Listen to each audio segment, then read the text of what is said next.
My, it has only been a week, and look how far we've come in the confines of the story regarding Cracker Barrel's logo redesign. 1 week since the announcement of the overwhelming support of, this new rebrand, and all of our actual customers, our customers really like this stuff, and all of you chuds and bigots online, you guys are just the ones that are out of touch, not me. You guys, you're the ones that are out of touch. And then we've reverted all the way back to the old logo, and because the internet is undefeated, there's been some interesting revelations, not just in the confines of the CEO, but also what she has been up to behind the scenes, wasting a lot of people's money. But Cracker Barrel CEO reportedly ignored the warnings. Yeah, no shit. Pushed a logo redesign that led to multi-million-dollar collapse. Yeah, you'll be shocked how much this actually cost. It turns out the Cracker Barrel logo debacle wasn't just a branding disaster. It was also a preventable one. New revelations show that Cracker Barrel CEO Julie Felss Masino. I anticipate that the next, at this point in time, I would say probably the next video we do on this is going to be, Julie Felss Masino. She's going to be stepping down at the end of the year. I'd imagine she's probably going to get a graceful send-off, but for as many things that have come to light in, this very short period of time, she might get the boot out the door, but I would imagine she's going to be allowed to pack her shit in peace and then get told to fuck right off. Probably, I don't know, maybe at the beginning of November, so she can have a nice long holiday for herself. You can go and ruin some other brand. But yes, and the company's board dismissed explicit warnings from top investors who predicted the chain's strategic transformation plan would be an obvious folly. Yeah, because it's not like you're going to one personality to another. You're not going from this homey Americana aesthetic to maybe like 60s Americana or 50s Americana, something like that. Going from like a down south retro to like a 50s retro. You could do that. That would be a bit of a departure, but you're still keeping that same type of temperament. This is going from the Cracker Barrel aesthetic to just generic white nondescript slop. It's like, oh, okay, cool. Yeah, how about we don't do that? But then the CEO and the board were like, how about we do that? And they're like, well, okay, we fuck around and find out. And guess what? They found out in a record time. She pressed ahead anyways, sparking a customer revolt, tanking the stock price, and leaving Cracker Barrel scrambling to undo the damage. And even, they think that they've undone this. Oh, look at guys. Oh, we listened to our customers. We're reverting to the old logo. Don't look any further into what we've been doing, and don't take a look at how we've been treating our employees and how we've ruined the brand in recent years. No. Don't look into any of that stuff. Of course not. Long before the new logo rolled out, one of Cracker Barrel's largest shareholders, Sardar Biglari Holdings, sounded the alarm in the series of blistering critiques dating back to 2024. Biglari repeatedly urged the board not to waste hundreds of millions of dollars on cosmetic changes while ignoring the chain's core challenges, declining guest traffic and fading customer loyalty. Biglari presented a 120-page slide deck titled "Cracker Barrel is in Crisis." Oh, this is the same guy, because I actually had that earmarked somewhere else, but since we're here, we might as well bring it up. He's the guy that helped revive Steak and Shake. Yeah, see, I have it right here. We might go through this at a later date, but he fixed Steak and Shake after 2008 and has owned Cracker Barrel shares for 14 years. And I guess this is his plan, and he's kind of an expert at these things, fixing brands by, making them distinct from the competition. A wild idea, right? But in it, he slammed the rebrand as misguided, warning that the company was trying to fix surface level aesthetics instead of addressing the deeper problems, keeping people away from its restaurants. Because it's wild, right? Because in recent days, I've seen a lot of videos, a lot of videos from people in Cracker Barrel uniforms, so this is no stunt or anything like that. Waitresses saying that there's 4 tables on a Friday evening. There's literally nothing going on in these places. Or the customers that are at the store,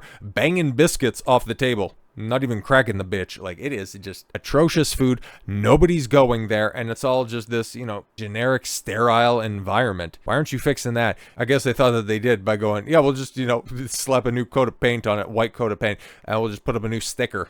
Okay. But, she was talking to Jim Cramer about what a great idea she has. Wow, I guess his powers of inverse deduction and endorsements are contagious. Despite those warnings, Cracker Barrel's leadership dismissed the concern at a November 2024 a shareholder meeting. Masino and her slate of directors were re-elected, effectively brushing off Biglari's critiques and doubling down on the rebranding plan.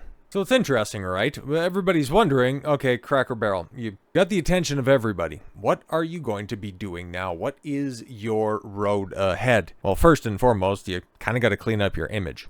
I would say definitely fire the CEO. That's, that goes without saying at this point in time. She is a cancer to that brand, and the longer she is associated with it, the more metastasized that illness becomes. But really understanding who you are, what you are, and how you're going to do it, I would say that would be first and foremost. The attack plan. Understand that people really liked. That's why they were so passionate about this rebrand. They really liked what Cracker Barrel was. Okay, they have attachment, they have nostalgia, they have an emotional connection with the brand, and they've seen it get stripped away. That is just invaluable market research that was just laid at your feet.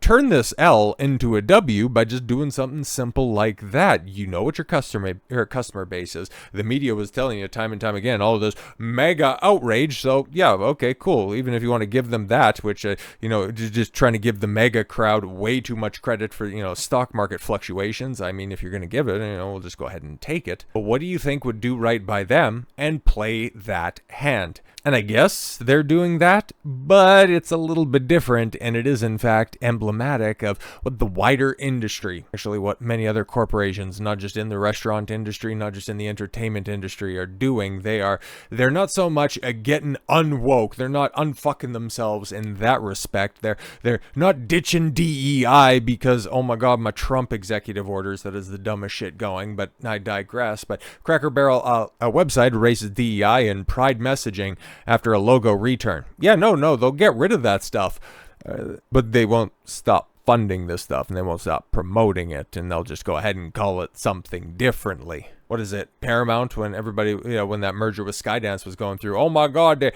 they say they're going to go ahead and get rid of the DEI hiring. And then you just take a look at what they're doing, and yeah, it's a DEI under a different name. A lot of Hollywood studios was going through that stuff to just get the eye of Sauron off of them for a second. But in actuality, they're still doing the same shit, and they're just calling it representative, not diverse and inclusive hiring. Same shit, different pile. Cracker Barrel has made another major reversal, and this one goes deeper than logos and branding. After outrage over the abandoned logo redesign, Cracker Barrel has now removed all DEI and pride-related pages from its website. What corporate leaders once framed as progress has been taken down. The pages highlighting Cracker Barrel's DEI and pride initiatives disappeared this week, replaced by a more general, culture and belonging statement. This change comes on the heels of the company's logo reversal earlier this month, and marks the second time in as many weeks that Cracker Barrel has rolled back high-profile corporate messaging after customer backlash. And so, in an attempt to seem like they're on the same page with their customers once again, Cracker Barrel issues a new statement on the removal of its Pride page. In connection with the company's brand work, we have recently made updates to the Cracker Barrel website, including adding new content or removing out-of-date content. Several months ago, the company also made changes to our business resource group that now focuses all sponsorship or events on our corporate giving initiatives, addressing food insecurity, supporting communities' needs through food, and reducing food waste. Oh, see, they're just trying to do good things for good initiatives this time around. None of that pride stuff, none of those DEI events at all whatsoever, because they've already spent way too much money on that stuff. And shout out to Robbie Starbuck, really spearheading this stuff, because earlier this year and throughout last year and hell in recent years as well, might as well go ahead and lump all of that stuff together. He has gone hard after farm supply and, the shit that they were pulling, John Deere, and specifically, the Harley Davidson stuff. But yeah, man, he's been lopping heads off these DEI departments left, right, and center. And Cracker Barrel, well, I mean, for as much as they want to say that, oh no, we're listening to our customers, bro, we're also watching your pocketbook, and because you decided to crack this open, you had best understand that the internet is undefeated. Cracker Barrel has been one of the most loved brands in America for decades, so that changed this week with a logo redesign that infuriated the public. But the problem goes much deeper than a logo. The highlights that you need to know, there's attached to this tweet right here, which I'll link in the description. It's like a 15-minute long video. We won't go through all of it. I just want to get the highlights for you. But yeah, Cracker Barrel has funded all ages Pride events, in many years, like Nashville Pride and a third River City Pride. Cracker Barrel has worked with far-left HRC organization and reportedly sponsored HRC events for 10 years. They even brought an HRC a representative to their Texas HQ to do a pronoun and transgenderism training. We've included photos of the video. As a reminder, HRC supports child sex changes in and men and women's bathrooms. Cracker Barrel worked with a group called Conexión Americanas as part of their DEI efforts. A group helps illegal immigrants, providing them lawyers, and executive directors opposes Trump's deportations. Cracker Barrel sponsors the Out and Equal LGBTQ Workplace Advocate Conference and presented a workshop on how Cracker Barrel has made progress supporting big gay causes. This group works to push sexual topics and pronouns into the workplace. Cracker Barrel was also awarded the Out and Equal 2018 Top LGBT ERG, what the fuck is ERG, group award when they won Nashville's LGBT Chamber of Commerce Corporate Diversity Award. Cracker Barrel created a special diverse supplier program focused on increasing diversity among suppliers. Helping out with food waste that way. Great.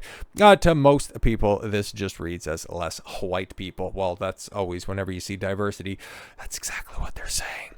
Coming out today, pamphlets passed out in the Tennessee headquarters, as well as pamphlets supporting, LGBTQ youth and creating safe zones at work, free from heterosexist and C-word, what the fuck, comments and actions. Okay. Oh, right. Whatever, man. Oh, I guess that's cisgendered. That's what that's supposed to be. Yeah, X, the free speech website, but people are out here doing more code speak than you'll find on your average YouTube video. But Cracker Barrel has multiple DEI-focused employees, and CB employees attend DEI roundtables, pride flags at their corporate offices. Promoted the Stonewall Riot to employees and their website, despite the fact that Stonewall Inn was reportedly owned by the mafia. Yeah, we don't need to talk about that, right? And the list continues to go on and on. But lo and behold, guess what, guys? It wasn't just simply a woke, out of touch, a white woman trying to push a corporate redesign. It's a woke white woman trying to push an entire ideology to replace the one that people actually resonate with. The rot runs deep on this one. And until she resigns or is fired, Cracker Barrel is still fundamentally screwed. So with all that said, thank you all very much for the gift of your time. I've been Don Consuelo. I want you to follow your gut and get after it. Take care, everyone.